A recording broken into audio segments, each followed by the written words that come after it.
अंग परम विस्मित होऊन पाहे तुकियासी पुसले लवलाहे मनती पंचभूताचा तो झाला लय तरी दिसतसे काय दृष्टीसी लोकाभिरामं रणरंगधीरं राजीवनेत्रं रघुवंशनाथं कारुण्यरूपं करुणाकरन्तं श्रीरामचन्द्रं शरणं प्रपद्ये मनोजवं मारुततुल्यवेगं जितेन्द्रियं बुद्धिमतां वरिष्ठं वातात्मजं वानरायुतमुख्यं श्रीरामदूतं शरणं प्रपद्ये महायोगपीठे तटे भीमरथ्या वरं पुण्डरीकाय दातु मुनीन्द्रे समागत्य तिष्ठं दमानन्दकन्दं परब्रह्मलिङ्गं भजे पाण्डुरङ्गं नमो सद्गुरु तुकया ज्ञानदीपा नमो सद्गुरु सच्चिदानन्दरूपा नमो सद्गुरु भक्तकल्याणमूर्ती नमो सद्गुरु भास्करा पूर्णकीर्ती असो श्रोती मायबापांच्या चरणारविंदी नतमस्तक होऊन कथेला प्रारंभ. या ठिकाणी हे काय ग्रंथ आम्ही कधी हाताळलेलं नाही, बघितलेलं नाही, वाचलेलं नाही, ऐकलं नाही. चुकलं तरी देवाचं ना आलं तरी देवाचं अशा प्रकारे असणार. तुकाराम महाराजाला विचारत होते जो पंचमहाभूत निर्मित असलेला देव आहे तो लय पावलेला आहे म्हणतात आणि पुढे काय झालेलं आहे सांगू लागले. ऐसे संशय बात कशी चित्ता तरी कृपा करुणी सांगिते आता मग एका भंग बोलले तत्वरता तो ग्रंथी आता लिहितो मी. त्या ठिकाणी तुकाराम महाराजाला विचारल्याच्या नंतर तुकाराम महाराजांनी उत्तर द्यायला सुरुवात केली. म्हणले आम्हाला त्या संशयाचं निरसन आमच्या करा म्हणल्याच्या नंतर तुकाराम महाराजांनी एक अभंग लिहिलेला आहे. आणू रेणुहुनी जो थोडला तुका आकाश एवढा गळोनी सोडिले केले कलेवर भवभ्रांतीचा आकार गळोनिया सोडले त्रिपुटी दीप उजळला गटी तुका म्हणे आता उरलो उपकारका पुरती ओ ऐसे म्हणता वैष्णव भक्त देव समजले चित्तांत मनती मनुष्य न म्हणावे ती परब्रह्म साक्षात दिसतही. तुकाराम महाराजांचा अभंग ऐकल्याच्या नंतर देवांना वाटलं साक्षात खरोखर आहे. म्हणजे तुकाराम महाराज म्हणजे सामान्य माणूस नाही, हा दैवी अवतार आहे. अशा प्रकारे देवांची सुद्धा समजूत त्या ठिकाणी पटलेली होती म्हणतात. अनंत जन्माचे सुकृत पदरी होते सुनिश्चित यास्तव तुकयाचे साक्षात दर्शना होता पणासी. अशा प्रकारे सांगत होते म्हणले आपलं काहीतरी पूर्वजन्मीचं पुण्य असावं, जन्मोजन्मी आम्ही बहुपुण्य केले तेव्हा या विठ्ठली कृपा केली म्हणूनच आपल्याला तुकाराम महाराजाचं दर्शन झालं. एरवी तुकाराम महाराजाचं दर्शन म्हणजे सर्वसामान्यांना भेटणं अवघड आहे. अशा प्रकारे देव मनामध्ये विचार करू लागले. आयसिया परी करुण्या स्तुती वैष्णव भक्तासी नाम स्मरती हे स्थळी कृमांत एक रात्री देह देऊ ग्राम प्रति मंगले.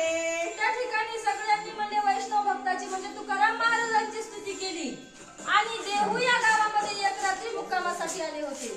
या परी वैकुंठासी श्री हरी नीत भक्तासी विचार करी तुकया वाचून आये अवसरी मज निर्धारी कठेना. त्या ठिकाणी साक्षात असणारा म्हणजे पांडुरंग परमात्मा सुद्धा बोलत होते मला तुकारामा वाचून एक दिवस काही एक क्षण सुद्धा करमत नाही, म्हणजे एक क्षण सुद्धा मी त्याला सोडून राहू शकत नाही. अशा प्रकारे भगवंत बोलत होते. विश्वदार करुण्या निश्चित मृत्यू लोकी पाठविले अंते कीर्तनी करोतो दिवस रात्रे सगुणी प्राप्ती लावून या. त्या ठिकाणी बोलत होते म्हणजे अहो या कलियुगामध्ये म्हणजे पृथ्वी लोकावर तुकाराम महाराज गेले आणि सगळ्या जगाचा उद्धार करत होते. रात्रंदिवस त्यांचा कीर्तन महिमा चालू होता. एक क्षण सुद्धा त्यांच्या नामस्मरण वाचून राहत नव्हता म्हणतात. शिंक जांभळी खोकला इतका वेळ वाया गेला. एवढाच वेळ तुकाराम महाराजांचा जायचा, अन्यथा देवाच्या नामस्मरण वाचून दुसरं काही तुकाराम महाराज करत नव्हते. माझ्या नामाच्या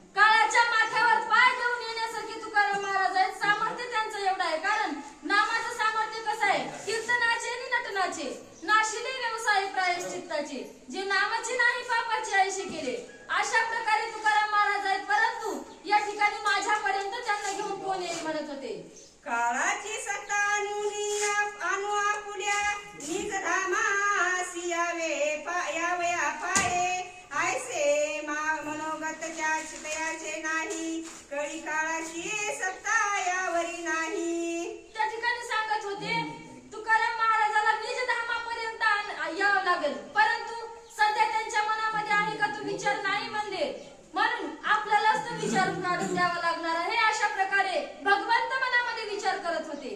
तरी उपाय काही येऊ जावा, ऐसे पुसता लक्ष्मीपती, तेव्हा सकळ भक्ती पायी लागती, हात जोडून निश्चिती, विचार सांगते श्रीहरीचे. त्या ठिकाणी म्हणत होते आता काय करावं.